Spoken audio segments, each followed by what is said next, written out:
Hey, what's up everybody? It's Nick Chino from VigilanteDetective.com and welcome to my latest rock album review for the new album from Slash featuring Myles Kennedy and the Conspirators. It's called Living the Dream. Living the Dream is the follow-up to 2012's Apocalyptic Love and 2014's World on Fire. Both albums featured Slash collaborating with Myles Kennedy on lead vocals on all the tracks, as well as the Conspirators, and they're a great band. It features Todd Kerns on bass and backup vocals. If you don't know Todd Kerns, he wrote and played with Age of Electric and Static and Stereo, two bands that were kind of big in Canada in the alt-rock scene back in the 90s and early 2000s. Also features a guy named Brent Fitz on drums. He's worked with everyone from Alice Cooper, Vince Neil, Gene Simmons, and more. And like I said, Myles Kennedy on the lead vocals, who I think is just one of the most solid vocalists out there in rock right now. He actually worked with Slash when Slash did his first solo record by himself back in 2010.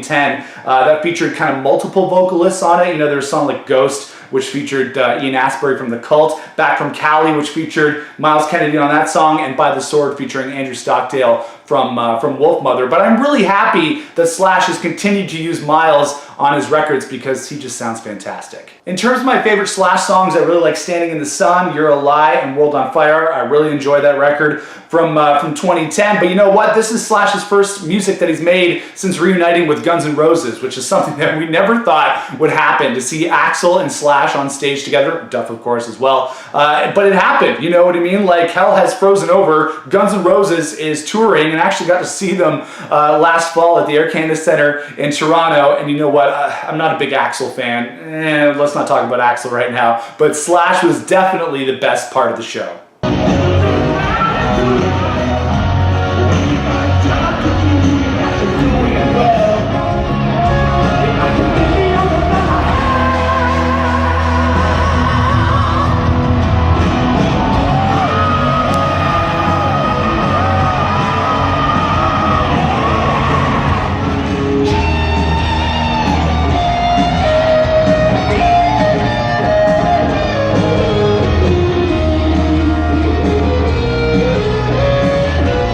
Yeah, I could just watch Slash forever. You know what? I thought Guns N' Roses, you know, the Guns N' Roses fans are going to kill me out there, but I thought they kind of sucked when I saw them at the ACC last fall. But Slash definitely made it worth it, and I'm glad that he kind of carved out some time from his like really hectic touring schedule with GNR to make this record, which is called Living the Dream. And I really enjoyed it. It's produced by Michael Elvis Basquet, who's worked with heavy bands like Seven Dust, Tremonti, Alter Bridge, Chevelle. Myles Kennedy, of course, also sang for Alter Bridge. And there's themes on this album like Technology, there's talking about life on the road, there's, you know, of course, love songs on this record as well. And you know what? It was kind of an uneven listen for me. All right, first let's get to the highlights on this record, the tracks that I liked. I really liked Serve You Right. I really liked Mind Your Manners, which is the second single from this record. That had a great melody. Lost and the Girl, which I felt was kind of like a nice break from all the hard rockers on this album. It was a nice mid-tempo song with just a killer vocal from Myles Kennedy. He's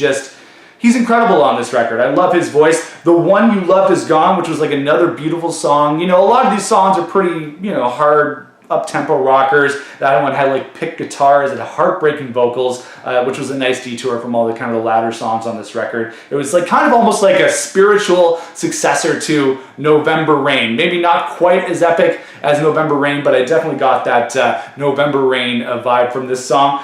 Driving Rain was a really good song. It was the first single from this record. It's kind of like a pushy rock number, and they actually included a bit in this song that features Standing in the Sun, which is another Slash song from Apocalyptic Love, and I thought that was really kind of a great nod to that song because they both have similar sounds. That was probably my favorite song on the record. Now let's get to the lowlights. There's Slow Grind. You know what? That title perfectly describes that song. It really didn't do anything for me. No real hooks in that one. Sugarcane is another one that didn't really stand out, and I kind of felt in the middle to back half of the album there was a lot of filler. Yeah, there was one main complaint that I have about Living the Dream, the new album from Slash featuring Myles Kennedy and the Conspirators, is that it can get a little bit samey. You know, a lot of the songs are just, like I said, they're pretty heavy hard rockers, which is a great thing. They sound great. Slash, of course, is soloing his butt off, but it just started to get a little bit samey for me towards the end of the back half of the record. Is not as dynamic as I would have liked. It clocks in at 52 minutes, so it's not exactly a short listen, but it's not a super long listen either, so it's under an hour, so you know, you can kind of duck out maybe after the second half of the album. But you know what, I was thinking that this is a guitar record for guitar lovers. You know, Slash is obviously the centerpiece of this record, as he should be. It's a Slash record, so his guitar is always going to be kind of the thing that you're looking for on a Slash record, but that doesn't mean that he skips out on the songs as well. He makes sure that all of his solos and the things that he's doing on the guitar are backed up by strong songs, which they have on this record, as well as strong performances, strong vocals, strong melodies, and they definitely do that on this album. Overall, I enjoyed the album, but I don't think I'm going to go back for repeated listens. It's one of those albums for me that I kind of pick and choose the songs that I like from this album and put it into another playlist. So I'll probably, you know, take songs like Driving Rain and you know, like The One That You Loved Is Gone, and those songs, Mind Your Manners, and put those into a 2018 playlist that'll sound great when it's on shuffle. But I don't think I'm going to go back and listen to this album